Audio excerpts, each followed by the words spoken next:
Buenos días a todas las personas que nos acompañan en la transmisión de hoy. Está con nosotros la doctora Diana Portal, comisionada de la Adjuntía para los Derechos de la Mujer de la Defensoría del Pueblo. Saludamos también a Isabel Rey, intérprete de lengua de señas. Hoy en Defensoría Indirecto hablaremos sobre el proceso de formulación de la primera Estrategia Nacional de Prevención de la Violencia de Género, Mujeres Libres de Violencia. Si tienen alguna consulta, pueden dejarnos sus comentarios que lo responderemos en vivo. Buenos días, doctora Diana. Buenos días, muchas gracias por el espacio para conversar de esta iniciativa tan importante, parte además de la política pública de nuestro Estado frente a la violencia o a las violencias contra niñas, mujeres en nuestro país. Doctora, ¿cuál es la importancia de que el país cuente con una estrategia nacional de prevención de la violencia de género contra las mujeres? Es muy importante, sin duda, porque tenemos que ubicarnos en el contexto actual en el que nos encontramos. Sin duda, es muy importante que el Estado atienda los casos de violencia, pero sobre todo llegar antes de que sucedan estos hechos. ¿Y cómo así llegamos antes? Justamente promoviendo, fortaleciendo servicios que estén vinculados con la prevención. Voy a dar algunos datos que nos van a permitir ubicarnos en este contexto tan dramático, complicado y lacerante para las vidas de las mujeres en nuestro país.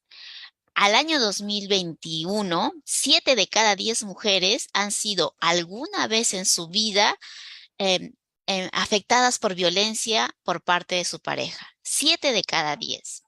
Además, a la fecha también tenemos que señalar que se han reportado 3.528 registros de notas de alerta de mujeres y niñas desaparecidas, de las cuales el 68% son niñas y adolescentes.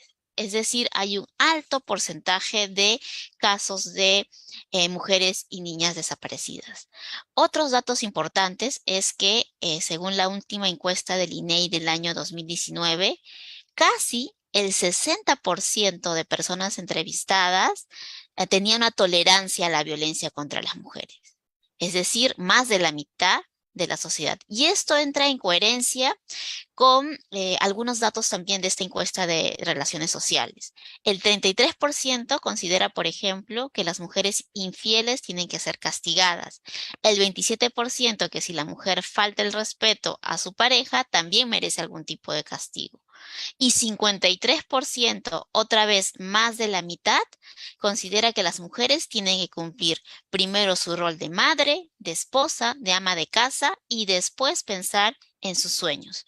Y un dato final y no menos importante, porque además quita la vida de las mujeres, es que entre enero y agosto de este año nuestra institución ha registrado 83 casos de feminicidio. Entonces, frente a esta realidad de altos índices de violencia contra las mujeres, de alta tolerancia frente a la violencia contra nosotras, es justamente indispensable que el Estado cuente con una política pública traducida en esta Estrategia Nacional de Prevención para entrar a cambiar los estereotipos de género, para fortalecer aquellos servicios que estén intrínsecamente vinculados con este tipo de actuación, ¿no? Entonces, es fundamental. Creemos allí y la Defensoría, ahora contaré, ha jugado un rol importante en el proceso de formulación de esta estrategia nacional que está iniciando. Ahora les contaré un poco más de detalles, pero que es un paso trascendental, porque creo que como ciudadanos, ciudadanas y por supuesto en el marco de nuestras competencias como Defensoría del Pueblo, no podemos seguir contando vidas, mujeres con nombres, proyectos de vida que siguen muriendo, que siguen siendo afectadas, violentadas sexualmente.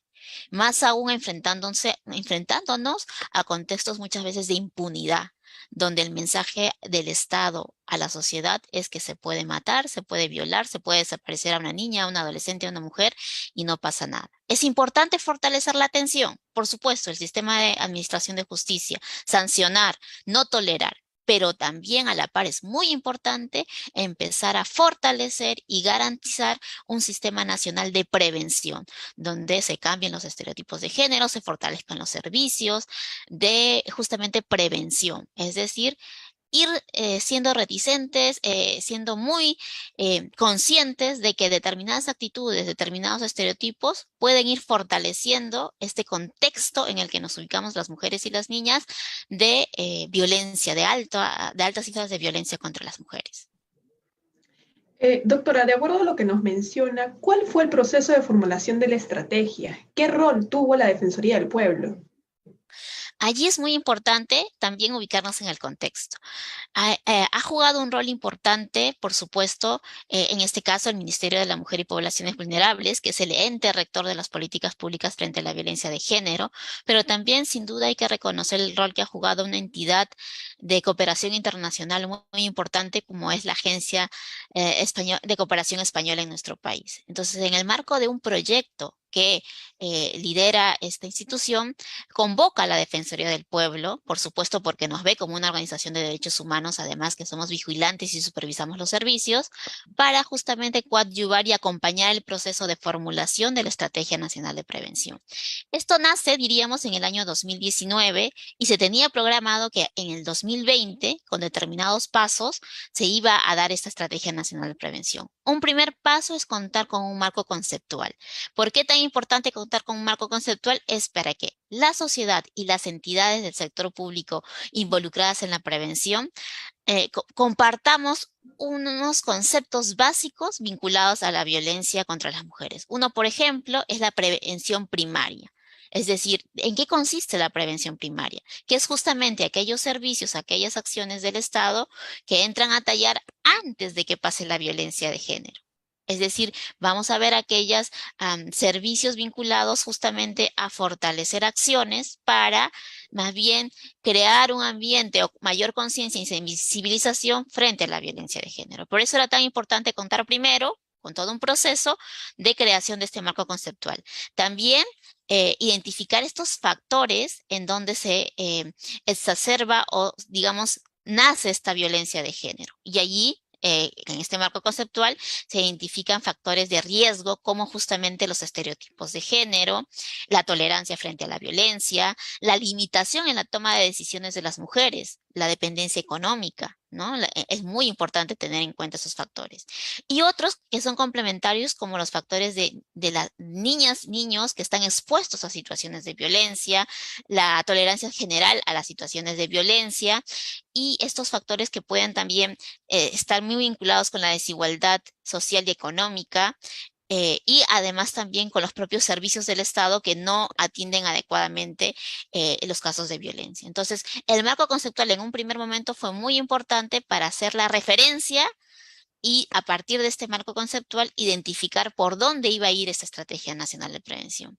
Y allí es muy importante tener dos datos de contexto también que impactaron en por qué ya no contamos actualmente. Fíjese cuánto tiempo ha pasado. 2020, estamos ya 2 años y estamos actualmente en una etapa de plan piloto en 3 zonas de nuestro país que recién se estaría iniciando la Estrategia Nacional de Prevención.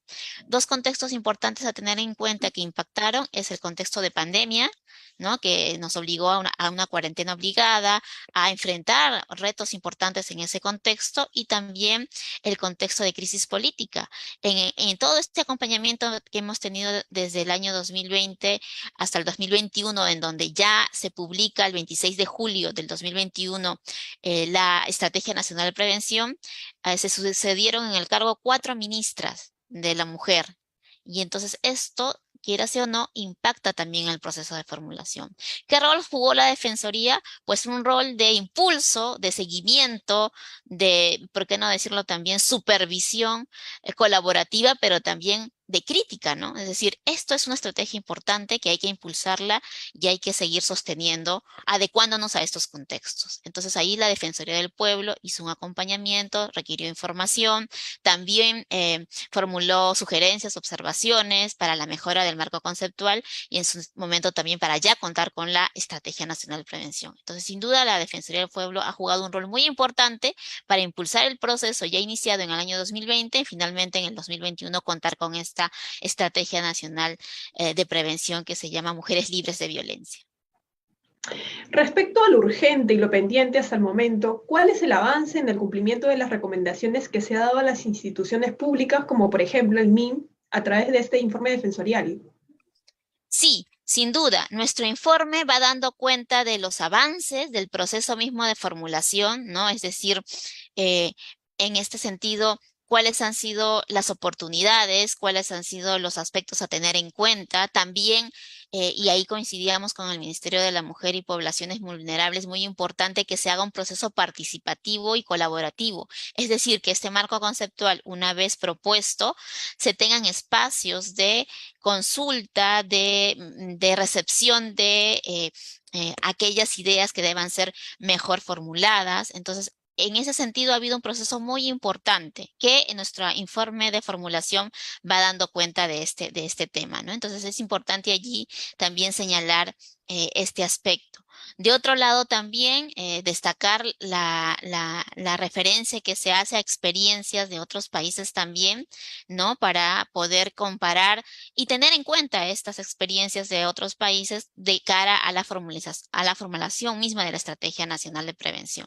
Entonces, pese al tiempo corto que hubo, digamos, porque también la premura era muy importante porque el proyecto era tener en cuenta el marco conceptual, se dio en algún momento lineamientos que no terminaban de aterrizar en la estrategia misma y ya luego la Estrategia Nacional de Prevención, que fue la identificación de 38 servicios a nivel nacional para destacar justamente esta formalización a través de los servicios existentes de cómo podía darse esta estrategia nacional de prevención. Entonces, el proceso fue justamente con varias etapas que en las cuales íbamos identificando aquellas oportunidades, aquellas necesidades de mejora para que este sea un documento amigable, cercano y además muy contextualizado, ¿no? Se identificaron 38 servicios y se identificaron también 19 posibles servicios que el Estado tendría que tener en cuenta para formalizar y para, digamos, ver todas estas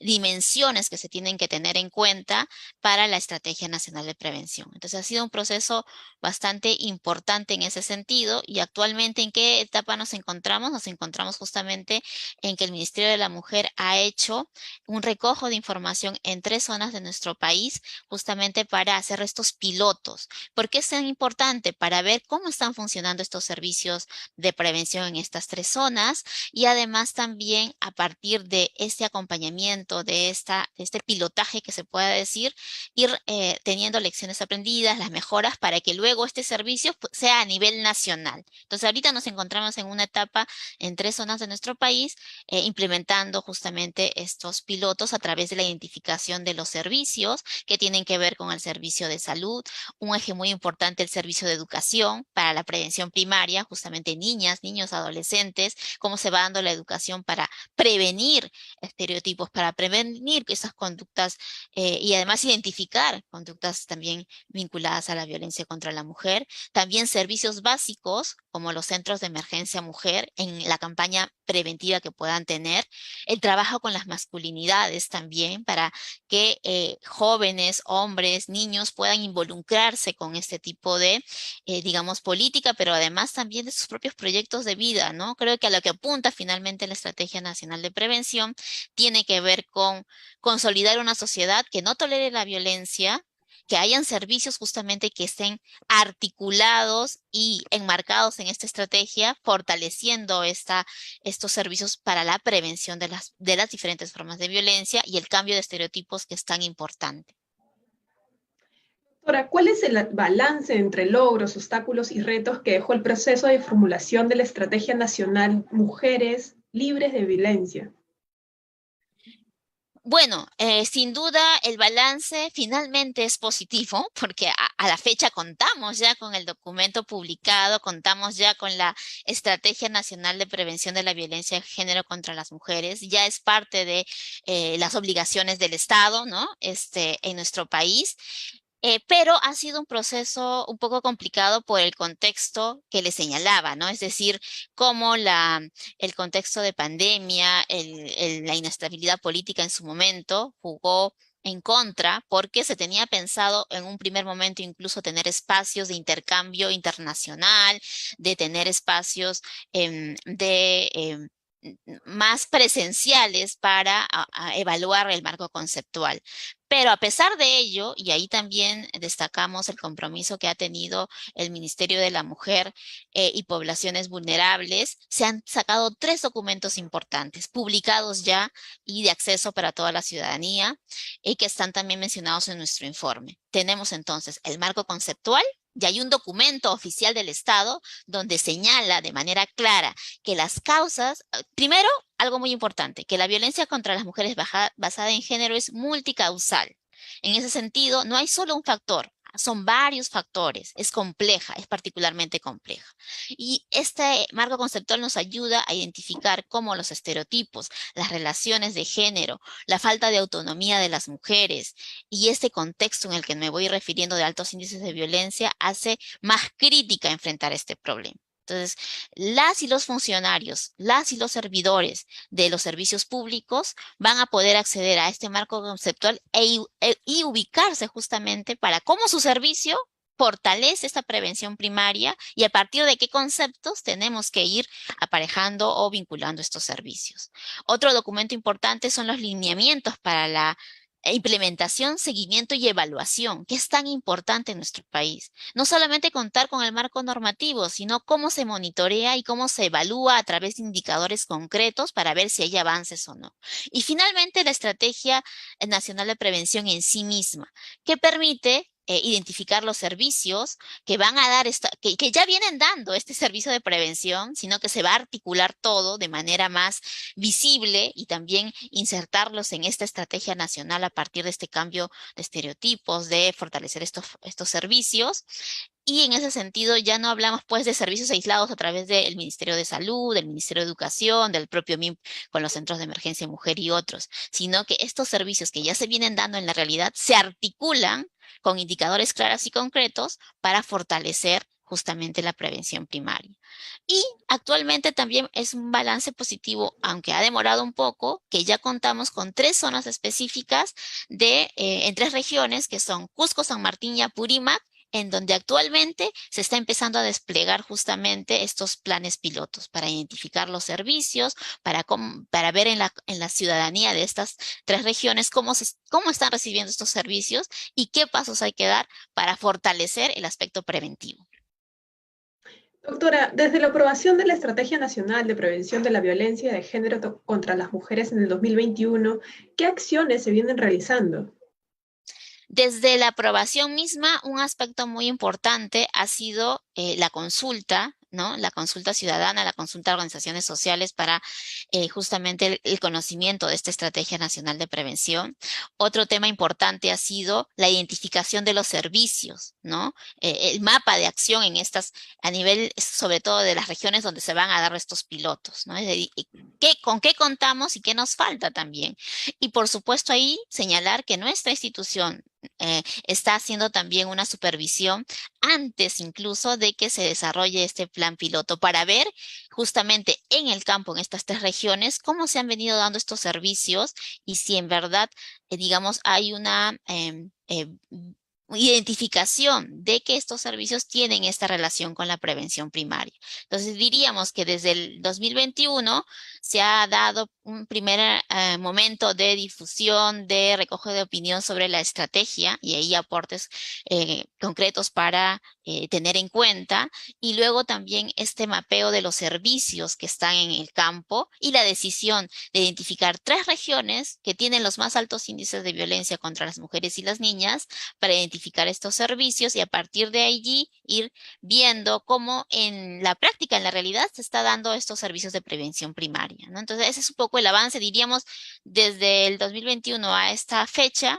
En concreto, se está iniciando con estos planes pilotos que esperamos al próximo año, luego de que se hayan realizado, ver cuáles han sido el primer balance de estos servicios para, en el marco de la Estrategia Nacional de Prevención, fortalecerlos. Y ahí la Defensoría del Pueblo también está jugando un rol muy importante para también recibir a la ciudadanía que está haciendo justamente, que usa estos servicios para ver cuáles están siendo las deficiencias o los avances también que pudieran haber para fortalecerlos y en ese sentido, a través de estos 3 regiones, ir teniendo un primer diagnóstico porque esto no se piensa solo en las tres regiones, se piensa que sea aplicado a nivel nacional, de manera descentralizada, teniendo en cuenta además los contextos descentralizados de estas regiones, porque no es lo mismo la violencia contra las mujeres en Amazonas, en Cusco, en Puno, en Lima mismo, ¿no? Entonces es importante también este enfoque descentralizado para ir teniendo en cuenta estas necesidades acorde a estos contextos en nuestro país. Doctora, tenemos algunas preguntas de las personas que nos acompañan en la transmisión de hoy. Tenemos una pregunta de Gustavo Pereda. Desde el Estado, ¿qué medidas se están adoptando ante la discriminación contra las mujeres relacionadas a los estereotipos, prejuicios y patrones socioculturales? Muy importante, ¿no? Allí es muy importante y de hecho por eso destacamos también que tanto el marco conceptual como la propia Estrategia Nacional de Prevención justamente identifican esto como un factor de riesgo importante cuando hablamos de violencia basada en género. Allí, por ejemplo, las acciones concretas del Estado, una sería esta en particular, ¿no? La Estrategia Nacional de Prevención, que además involucra al Ministerio de Educación, a los servicios educativos, en donde es el primer nivel de socialización de niñas, niños y adolescentes, y en ese sentido muy importante que la educación se imparta justamente identificando estos estereotipos y también creando una conciencia, como bien han dicho, de igualdad, ¿no? Donde las mujeres, los varones, las personas diversas tengan derecho a desarrollarse y, como diría la Convención Belén do Pará, un derecho a las mujeres a un derecho a una vida libre de violencia. Entonces, digamos, el Estado de manera concreta a través del sector educación, que también está inserto en la Estrategia Nacional de Prevención, pero también hay otro eje importante que son las campañas y los espacios de sensibilización. Campañas sostenidas a nivel nacional, también lideradas, por supuesto, en este caso por el Ministerio de la Mujer y Poblaciones Vulnerables, pero también las campañas que nosotras mismas como institución, como Defensoría del Pueblo, realizamos a través de las redes sociales, destacando el nexo que hay entre violencia y estereotipos de género. Y también destacar que entendemos va a haber un próximo espacio de difusión de servicios especializados que todavía son focalizados, pero importante. Por ejemplo, todo el trabajo que hace el Estado de una estrategia que tiene que ver con hombres por la igualdad, el trabajo de las masculinidades que se señala. Entonces, estos talleres, espacios importantes que deberían ser fortalecidos y multiplicados a nivel nacional para involucrar a hombres que son conscientes justamente de estas relaciones desiguales, relaciones de poder y violentas, para crear espacios de reflexión. Y por supuesto también señalar que estos son esfuerzos que se hacen desde los sectores a través de esta política, pero que no solamente son estos sectores, ¿no?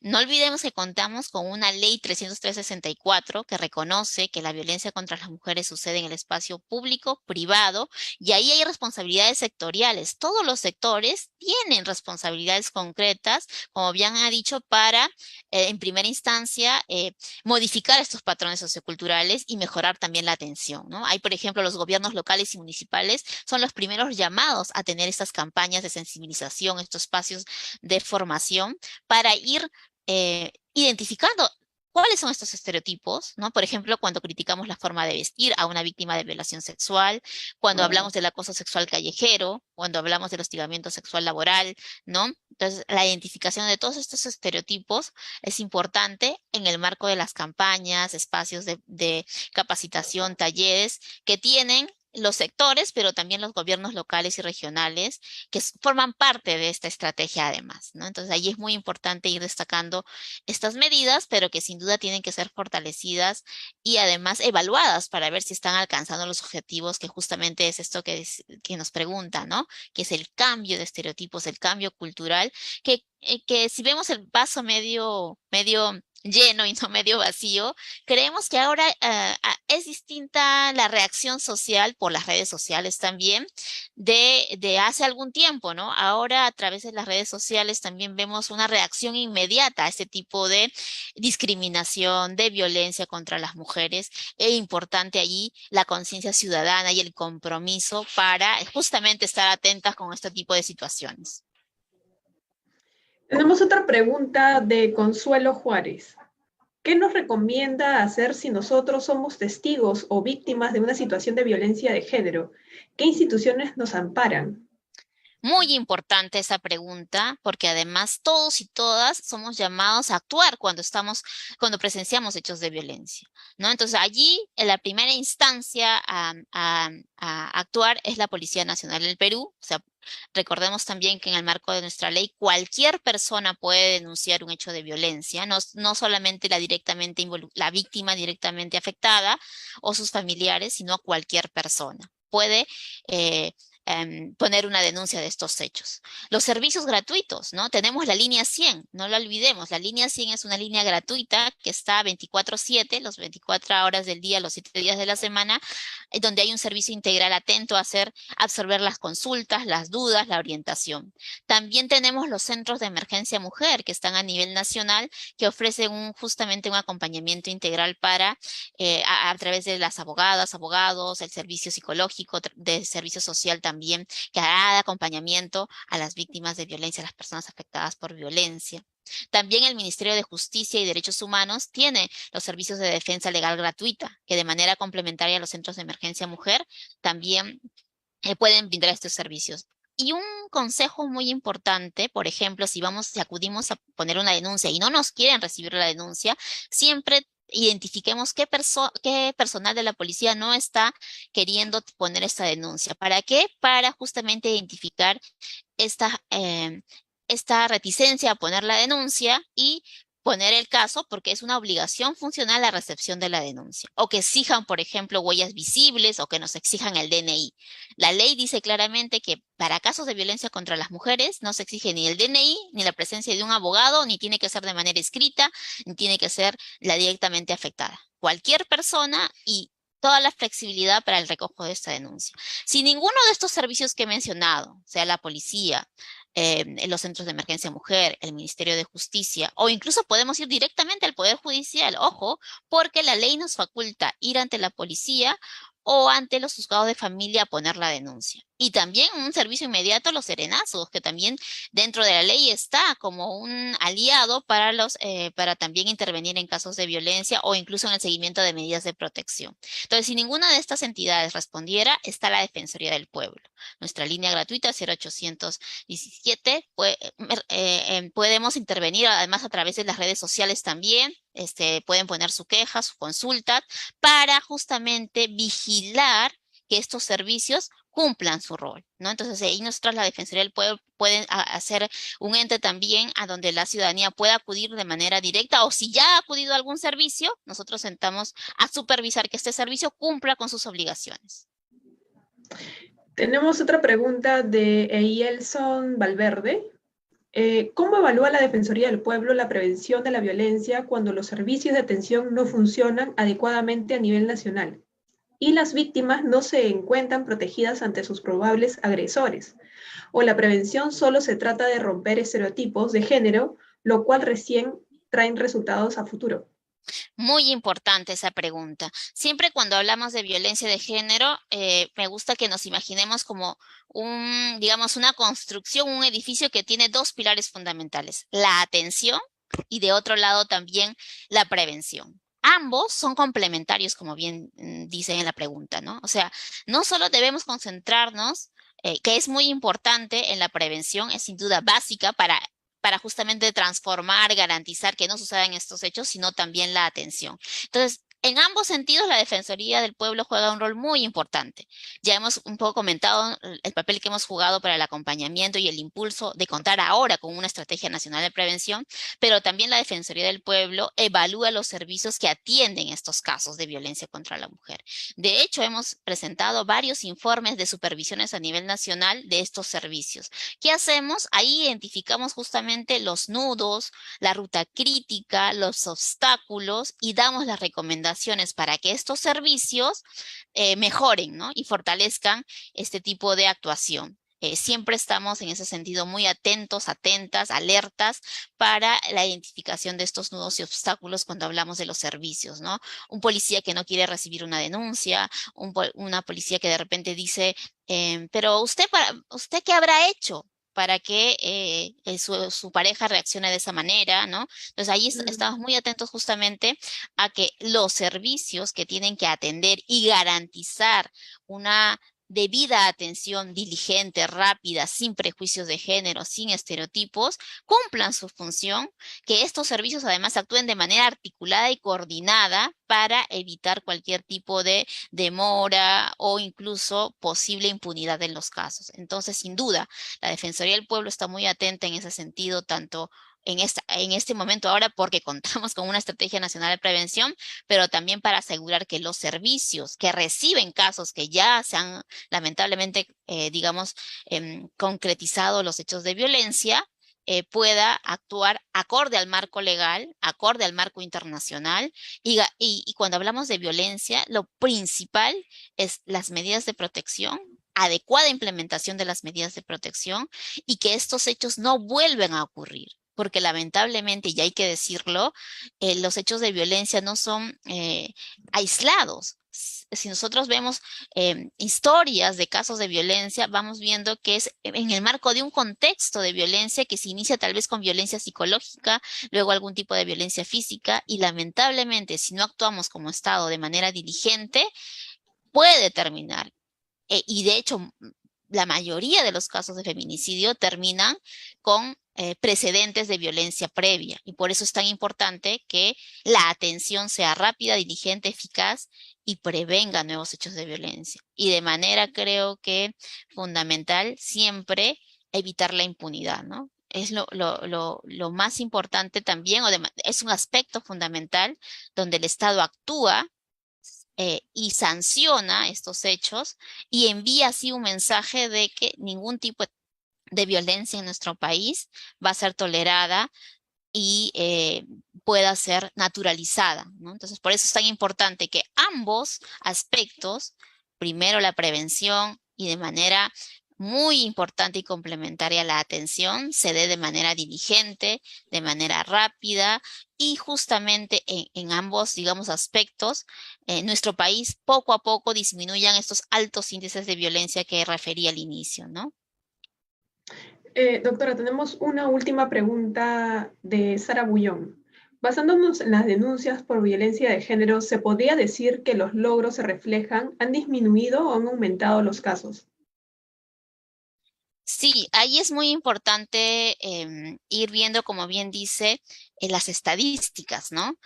Por ejemplo, esta estadística que señalaba del INEI, es muy ligero el descenso, décimas diríamos, de la violencia contra las mujeres, ¿no? Durante mucho tiempo seguimos hablando de 7 de cada 10 mujeres. Y lamentablemente, y allí la Defensoría del Pueblo tiene varios informes, ha hecho supervisiones, la violencia contra las mujeres, y ya lo han dicho organismos internacionales, es la pandemia a nivel mundial y en nuestro país también. Entonces, lamentablemente, la violencia no ha cesado y es más, en el contexto de pandemia se incrementó justamente por estos contextos de cuarentena, ¿no? De aislamiento social obligatorio, las víctimas estaban mayor expuestas a sus agresores. Entonces, si bien, por ejemplo, tuvo un impacto ligero en el número de feminicidios, la violencia se incrementó en otros tipos y formas de violencia. Un servicio que supervisamos que puede dar cuenta de este incremento en el contexto de pandemia fue la línea 100. O sea, se incrementó exponencialmente las llamadas a la línea 100 para pedir ayuda, para pedir para la atención, para las consultas. Y es por eso también que la Defensoría del Pueblo en su momento dijo que los servicios de atención en violencia contra la mujer tenía que ser en ese momento identificada como un servicio esencial, no solo la alimentación y la salud, que por supuesto son esenciales, pero dada la complejidad que se tiene en nuestro país de este tipo de problemática, identificamos también y señalamos esto al Estado en su momento que hubo ya las estrategias luego para, por ejemplo, un aspecto importante que la ciudadanía tiene que saber es la virtualización de la denuncia, ¿no? Ahora los canales de denuncia, incluso para a nivel del Poder Judicial también se ha virtualizado, se puede hacer a través de correos, etcétera, ¿no? Entonces, es importante allí tener en cuenta dos aspectos. Uno, que en efecto y lamentablemente sí, los índices de violencia han aumentado y fueron mucho más visibles durante el contexto de pandemia. Y de otro lado, muy importante, frente a estos retos que tenemos como Estado, que los servicios hayan actuado de manera diligente para que los servicios se virtualicen, las medidas de protección tengan tiempos mucho más cortos para ser emitidos, se tengan en consideración los contextos de riesgo. Entonces, por eso, justo por y a colación de esta pregunta, es que destacamos la importancia de contar a la fecha, desde el año 2021, con una estrategia nacional de prevención, con objetivos claros, con un marco conceptual definido y con servicios ya vigentes en nuestro país, ya que están dando estos servicios desde hace bastante tiempo, que se puedan articular y justamente visibilizar que el trabajo que hacen en materia de prevención primaria es fundamental. Y allí muy visible el aspecto de la educación, de la salud y de los servicios de atención también para prevenir nuevos hechos de violencia. Doctora, tenemos ahora sí una última pregunta de Luis Valer. ¿Cómo los hombres podemos ser parte o contribuir a que esa estrategia sea efectiva? Muy importante, ahí hay dos aspectos. Uno primero que tiene que ver con los estereotipos que decíamos, ¿no? ¿De qué hablamos? Hemos hablado casi toda la conversación de estereotipos. ¿Qué es un estereotipo de género? Un estereotipo de género tiene que ver con aquella idea preconcebida que asociamos a un grupo de personas, en este caso las mujeres, ¿no? Este estereotipo, digamos, de que las mujeres lo que decía, ¿no? Tienen que ser madres, tienen que cumplir su rol de maternidad, de cuidado. Entonces, cuando una mujer se sale de estos estereotipos, la estrategia dentro de una sociedad machista es la violencia, ¿no? La violencia psicológica, física, sexual incluso. Entonces, ¿qué pueden hacer los hombres? Evaluar sus relaciones sociales en su ámbito familiar, consigo mismos. Y ahí importante también señalar que cuando hablamos del enfoque de género, por ejemplo, no solamente estamos hablando de mujeres. El enfoque de género nos permite ver las relaciones sociales, donde están todas las personas. Entonces, el enfoque de género también permite ver cómo son las relaciones entre varones también, donde también hay ese tipo de violencia a aquellas personas que no cumplen con estos modelos, estos mandatos, ¿no? Digamos, de que si eres hombre tienes que hablar de determinada forma, comportarte de determinada forma, y si te sales de estos, digamos, factores o modelos, ya no eres tan hombre, ¿no? Entonces allí, por ejemplo, hay estudios importantes que señalan que cuando hablamos de masculinidad, los hombres tienen que estar constantemente reafirmando su masculinidad frente a sus pares, y por eso es estas famosas frases de, eres un pisado, eres un saco largo, ¿quién manda en la casa? ¿Quién es el jefe de hogar? Entonces creo que allí agradezco la pregunta muy importante. Cuando hablamos de prevención, justamente, no vivimos en una sociedad donde están solo las mujeres, es una sociedad diversa, donde también los pares masculinos, importante que reflexionen sobre justamente cómo son sus relaciones, cómo se están relacionando con sus parejas, con sus hijas, con sus hijos. ¿Hay alguna diferencia en la educación que dan como padres a hijos e hijas? ¿No? Importante allí primero entonces tener en cuenta esas reflexiones en las relaciones y también, por supuesto, en aquellos mensajes a través incluso de las bromas, de los chistes que pueden naturalizar situaciones de violencia también. Y de otro lado, exigir los servicios, ¿no? O sea, ¿qué hace mi municipalidad para involucrar a los varones en cuanto a la prevención de la violencia de género en nuestra sociedad? O también incluso identificar si hay servicios vinculados. Ahora hay varias iniciativas particulares y otras lideradas por el Ministerio de la Mujer y Poblaciones Vulnerables que justamente alcanzan este tipo de formación en cuanto a masculinidades igualitarias, conscientes, para justamente, ¿no?, que se garantice una convivencia libre de discriminación, de violencia, de desigualdad. Entonces creo que allí una primera es como reflexionar, ¿no? ¿Cómo me estoy relacionando con mi pareja? ¿Cómo me estoy relacionando con mis padres, con mi madre, con mi padre, con mis hijos, con mis hijas, con mis amigos, con mi círculo cercano, ¿no? Estos estereotipos que van haciendo este tipo de exigencias y, perdón, y también estar muy alertas a situaciones de violencia donde sus pares, sus amigos podrían también ser agentes de violencia, ¿no? Entonces allí también ir siendo como este espacio personal de reflexión que va ¿no? Compartiendo esta reflexión con sus espacios más cercanos para también allí estar atentos a posibles situaciones que hemos naturalizado y no pensamos que generan violencia, pero finalmente sí se genera este tipo de violencia cuando creemos que las mujeres tienen que cumplir estos roles o si por la forma de vestir ya está, digamos, facilitando situaciones de que finalmente son acoso sexual también, ¿no? Muchas gracias, doctora. Esas han sido todas las preguntas. Le agradecemos por la entrevista de hoy, al intérprete de señas también y a todas las personas que nos han acompañado el día de hoy. Esto será hasta la próxima. Muchas gracias. Muchas gracias.